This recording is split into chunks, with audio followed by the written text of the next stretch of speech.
Hi friends, welcome to Vinu's kitchen. ഇന്നത്തെ video sadya special ഓലനാണ്. നമുക്ക് എങ്ങനെ എളുപ്പത്തിൽ വീട്ടിൽ സദ്യയ്ക്ക് വേണ്ടിയിട്ട് ഓലൻ ഉണ്ടാക്കിയെടുക്കാമെന്ന് ഈ വീഡിയോയിലൂടെ നോക്കാം. വീഡിയോയിലേക്ക് പോകുന്നതിന് മുന്നേ ആയിട്ട് എൻ്റെ ചാനലിൽ പുതിയതായി കാണുന്ന ആരെങ്കിലും ഉണ്ടെങ്കിൽ എൻ്റെ ചാനലൊന്ന് സബ്സ്ക്രൈബ് ചെയ്തേക്കുക. അതിൻ്റെ സൈഡിലൊരു ബെല്ലൈക്കൺ ഉണ്ടോ, അത് ക്ലിക്ക് ചെയ്ത് നിങ്ങൾ ഓളും കൂടി കൊടുത്തേക്കുക. നമുക്കപ്പോൾ വീഡിയോയിലേക്ക് പോവാം. ഓലന് വേണ്ടിയിട്ട് ഞാനിവിടെ വൻപയറും പിന്നെ കുമ്പളങ്ങയും ആണ് എടുത്തിട്ടുള്ളത്. നമുക്ക് രണ്ട് രീതിയിൽ ഓലൻ ചെയ്യാം. വൻപയർ ഇല്ലാണ്ട് വെറും കുമ്പളങ്ങ വെച്ചിട്ട് മാത്രം ഓലൻ ചെയ്യുന്നവരും ഉണ്ട്, അല്ല വൻപയറും കുമ്പളങ്ങയും വെച്ചിട്ട് ചെയ്യുന്നവരും ഉണ്ട്. പക്ഷേ സദ്യക്കൊക്കെ നമുക്ക് കിട്ടുന്ന ഓലൻ എന്ന് പറഞ്ഞു കഴിഞ്ഞാൽ കുമ്പളങ്ങയും വൻപയറും വെച്ചിട്ടുള്ള ഓലനാണ്. ഞാനപ്പോൾ ഇവിടെ എടുത്തിരിക്കുന്ന വൻപയറാണ്. വൻപയർ ഞാനൊരു 3 മണിക്കൂർ മുന്നേ വെള്ളത്തിൽ കുതിർത്ത് വെച്ചിരുന്ന വൻപയറാണ്. നമ്മൾ വെള്ളത്തിൽ കുതിർത്ത് വയ്ക്കുകയാണെന്നുണ്ടെങ്കിൽ പയർ പെട്ടെന്ന് നമുക്ക് വെന്ത് കിട്ടും. നമുക്കിനി ഇതൊന്ന് വേവിച്ചെടുക്കാം. വൻപയർ നമുക്ക് രണ്ട് രീതിയിൽ വേവിച്ചെടുക്കാം. ഒന്ന് കുക്കറിൽ, അല്ലാതെ ഒന്ന് സാധാ രീതിയിലും വേവിച്ചെടുക്കാം. കുക്കറിൽ നമ്മൾ വേവിക്കുകയാണെന്നുണ്ടെങ്കിൽ കറക്റ്റ് പാകം നമുക്ക് കിട്ടത്തില്ല, അത് പൊട്ടിപ്പോകാനൊക്കെ ചാൻസ് ഉണ്ട്. അങ്ങനെയാണെന്നുണ്ടെങ്കിൽ നമുക്ക് ആ ഓലൻ്റെ വൈറ്റ് കളർ നമുക്ക് കിട്ടത്തില്ല. പക്ഷെ നമ്മൾ സാധാ രീതിയിൽ വേവിച്ചെടുക്കുകയാണെന്നുണ്ടെങ്കിൽ ആ ഒരു വൈറ്റ് കളറിൽ തന്നെ നമുക്ക് ഓലൻ കിട്ടും. ഇത് ഈ കപ്പിൽ 1/4 കപ്പ് പയറാണ് ഞാൻ എടുത്തിട്ടുള്ളത്. വൻപയർ 1.5 കപ്പ് വെള്ളമാണ് ഞാൻ ഇതിലേക്ക് വേകാൻ വേണ്ടി ആഡ് ചെയ്യുന്നത്. ഇതൊന്ന് അടച്ച് വെച്ച് വേവിക്കാം. ഇനി നമുക്ക് കുമ്പളങ്ങ കട്ട് ചെയ്യാം. കുമ്പളങ്ങ നിങ്ങൾ എടുക്കുമ്പോഴത്തേക്കും ചെറിയ സൈസ് കുമ്പളങ്ങ എടുക്കാൻ നോക്കണം കേട്ടോ. ഒരുപാട് മൂത്ത് പോകരുത്, ആ ഒരു രീതിക്കുള്ള കുമ്പളങ്ങ വേണം നിങ്ങൾ നോക്കി എടുക്കാനായിട്ട്. കുമ്പളങ്ങയുടെ ആ തൊലി, ബാക്കിലെ തൊലിയും ഫ്രണ്ടിൽ ആ അരിയൊക്കെ ഇല്ല, ആ ഒരു പോർഷനെല്ലാം ഒന്ന് കട്ട് ചെയ്ത് കളഞ്ഞിട്ട് വേണം നിങ്ങൾ അരിഞ്ഞെടുക്കാനായിട്ട്. കുറച്ച് ഹാർഡായിരിക്കും, നോക്കി അരിയുക. അപ്പോൾ ഈ ഇത്ര പീസാണ് ഞാൻ ഓലന് വേണ്ടിയിട്ട് എടുത്തിട്ടുള്ളത്. കുമ്പളങ്ങ അരിയുമ്പോഴത്തേത് ഇതേപോലെ നൈസായിട്ട് അരിഞ്ഞെടുക്കുക, എന്നാൽ മാത്രമേ നമുക്ക് കുമ്പളങ്ങ വെന്ത് കിട്ടത്തുള്ളേ. വേവിക്കുമ്പോൾ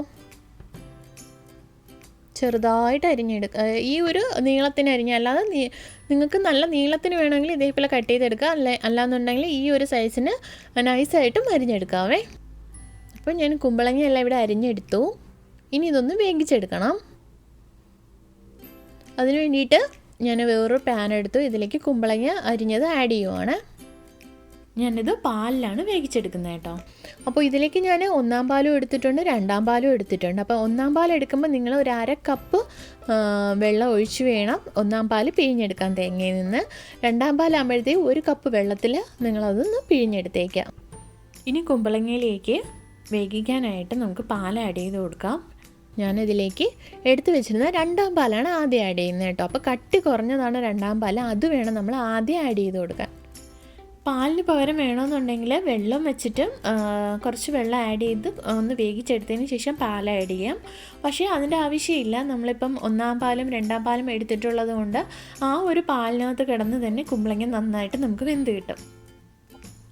ഇനി ഇതിലേക്ക് 2 പച്ചമുളകും കൂടി ചെറുതായിട്ട് കട്ട് ചെയ്ത് അരിഞ്ഞിട്ട് കൊടുക്കുവാണ്. ഇതൊന്ന് ആ 2-ാം പാലിൽ കിടന്ന് നന്നായിട്ടൊന്ന് വെന്ത് വരണം. പയറപ്പം എന്തായെന്ന് നോക്കാം. കണ്ടോ, നന്നായിട്ട് തിളയൊക്കെ വരുന്നുണ്ട്. ഇതിലേക്ക് കുറച്ച് ഉപ്പും കൂടെ ഞാൻ ആഡ് ചെയ്ത് കൊടുക്കുവാണ്, പെട്ടെന്ന് വെന്ത് കിട്ടാൻ വേണ്ടിയിട്ടാണ് പയർ. ഇപ്പോൾ ഒരു ഹാഫ് കുക്കായിട്ടുണ്ട് പയർ.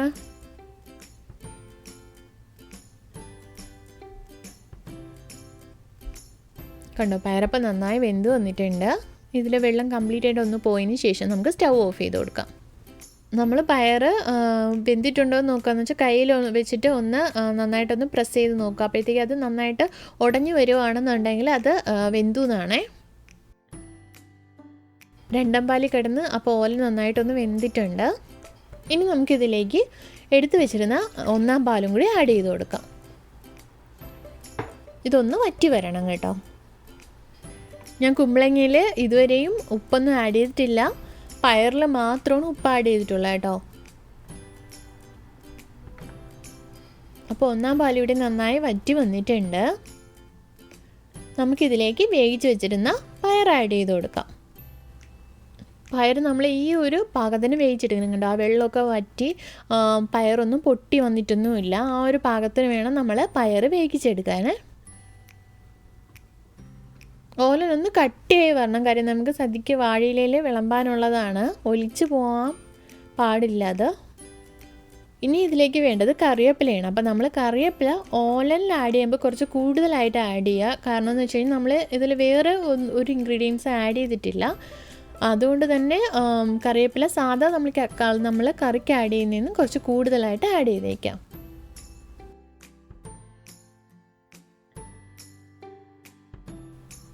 ഇനി ഇതിലേക്ക് ഞാൻ കുറച്ച് ഉപ്പും കൂടെ ആഡ് ചെയ്യുകയാണ്. പാകത്തിന് ഉപ്പ് ഏറ്റവും അവസാനം മാത്രമേ നമ്മൾ ഉപ്പ് ഓലനിൽ ആഡ് ചെയ്യാവുള്ളൂ.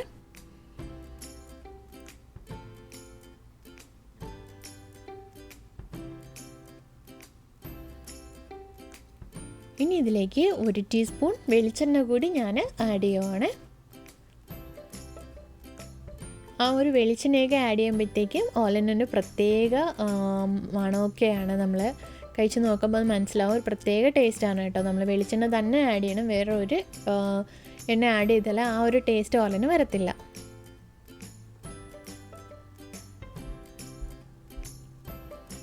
അപ്പോൾ ഓലൻ ഇവിടെ റെഡി ആയിട്ടുണ്ട്. ഞാനൊന്ന് ടേസ്റ്റ് നോക്കാം കേട്ടോ. കറക്റ്റിന് ഉപ്പൊക്കെ ഉണ്ട്. ഇതൊന്ന് തണുത്തതിന് ശേഷം വേറൊരു ബൗളിലോട്ട് മാറ്റാം. ഒന്ന് തണുക്കുമ്പോഴത്തേക്കും ഓലൻ കുറച്ചുകൂടെ കട്ടിയായി വരും കേട്ടോ. അപ്പം നിങ്ങൾ ആ ഒരു പാകത്തിന് വേണം സ്റ്റൗ ഓഫ് ചെയ്യാനായിട്ട്. ഇതിപ്പോൾ നല്ല കറക്റ്റ് പരുവത്തിന് തന്നെ എനിക്ക് കിട്ടിയിട്ടുണ്ട്. ആ കളറൊന്നും ചേഞ്ച് ആയിട്ടേ ഇല്ല. നമ്മൾ സാധാ രീതിയിൽ ആ പയർ വേവിച്ചെടുത്തതുകൊണ്ടാണ് ഈ ഒരു കളർ നമുക്ക് കിട്ടിയത് കേട്ടോ. അപ്പോൾ നിങ്ങളും ഇതുപോലെ ഇന്ന് ഓലൻ ട്രൈ ചെയ്ത് നോക്കുക വീട്ടിലിനി സദ്യയ്ക്ക്. സോ ഈ വീഡിയോ നിങ്ങൾക്ക് ഇഷ്ടപ്പെട്ടുവെങ്കിൽ ലൈക്ക് ചെയ്യുക, ഷെയർ ചെയ്യുക, സബ്സ്ക്രൈബ് ചെയ്യുക. So thanks for watching.